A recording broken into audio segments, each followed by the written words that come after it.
stasiun antariksa mengelilingi bumi sebanyak 16 kali dalam 24 jam. Manusia dapat menyesuaikan tubuhnya di luar angkasa, namun tetap kondisi idealnya adalah hidup di bumi. Air yang melimpah, udara yang bebas untuk dihirup, dan sumber makanan yang melimpah. Bersyukurlah Allah Subhanahu wa Ta'ala tidak pernah berhenti memberikan rezeki dan nikmat hidup di dunia yang tidak pernah putus sedetik pun. Sesungguhnya jika kamu bersyukur, pasti kami akan menambah nikmat kepadamu. Jika kamu mengingkari nikmatku, maka sesungguhnya azabku sangat pedih. Al-Quran Surat Ibrahim ayat 7.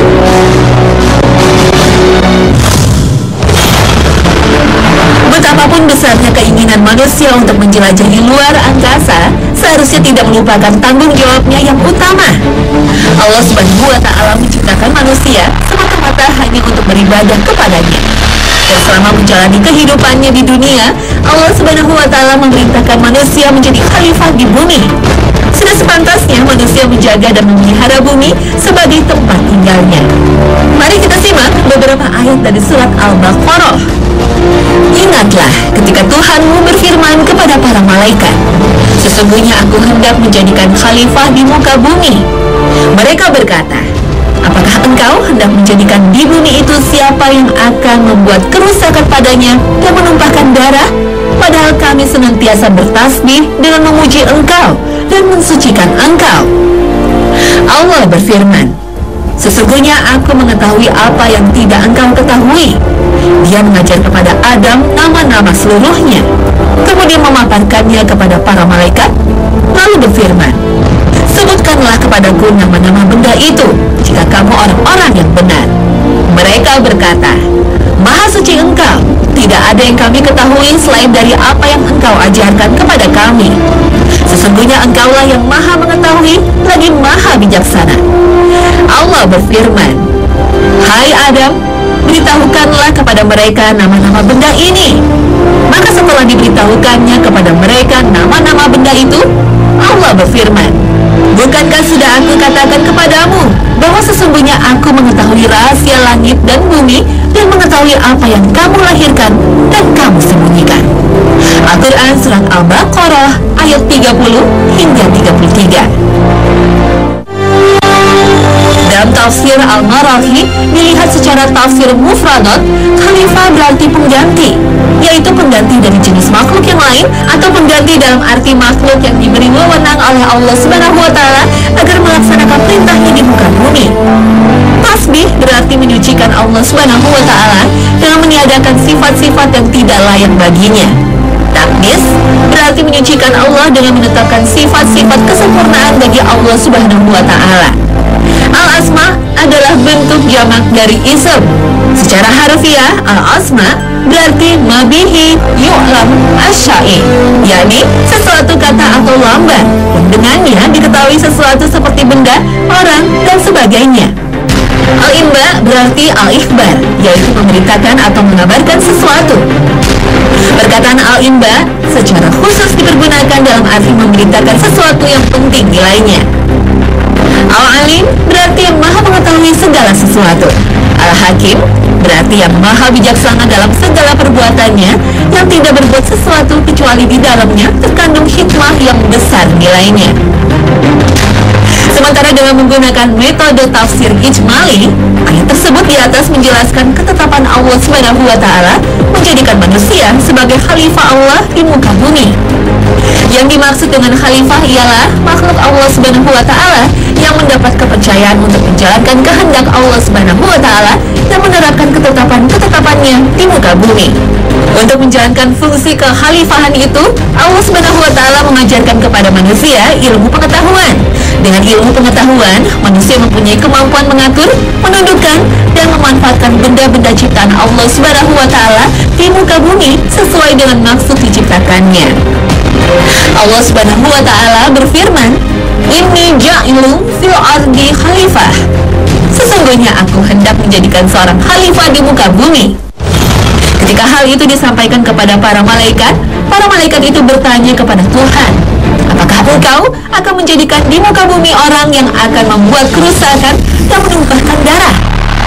Sedangkan kami, para malaikat, adalah makhluk yang senantiasa bertasbih dengan memuji Engkau dan memahasucikan Engkau. Para malaikat itu bertanya mengapa Allah Subhanahu wa Ta'ala menjadikan manusia sebagai khalifah. Karena mereka mengira bahwa manusia yang diciptakan Allah Subhanahu wa Ta'ala sebagai khalifah itu akan membuat kerusakan di muka bumi dan menumpahkan darah. Dugaan itu mungkin berdasarkan pengalaman mereka sebelum terciptanya manusia, di mana ada makhluk yang berlaku demikian, atau bisa juga berdasar asumsi bahwa karena yang akan ditugaskan menjadi khalifah bukan malaikat, maka pasti makhluk itu berbeda dengan mereka yang selalu bertasbih dan menyucikan Allah Subhanahu wa Ta'ala. Maka Allah berfirman menjawab pertanyaan malaikat itu dengan firman-Nya, "Aku mengetahui apa yang tidak kamu ketahui." Artinya, di balik ketetapan Allah Subhanahu wa Ta'ala menciptakan manusia sebagai khalifah itu ada hikmah yang tersembunyi. Allah Subhanahu wa Ta'ala mengetahui hikmah itu, sedangkan para malaikat tidak mengetahuinya. Ayat selanjutnya menjelaskan bahwa Allah mengajarkan nama-nama kepada Nabi Adam alaihissalam. Yang dimaksud dengan nama-nama itu ialah pengetahuan tentang benda-benda, yakni karakteristiknya, sifatnya, fungsinya, dan kegunaan dari benda-benda yang ada di muka bumi, di mana tugas kekhalifahan dibebankan kepada manusia. Dengan kata lain, Allah Subhanahu wa Ta'ala memberikan kepada manusia anugerah pengetahuan yang tidak dimiliki oleh malaikat. Dengan berbekal ilmu pengetahuan itu, manusia mengemban tugas kekhalifahan di muka bumi.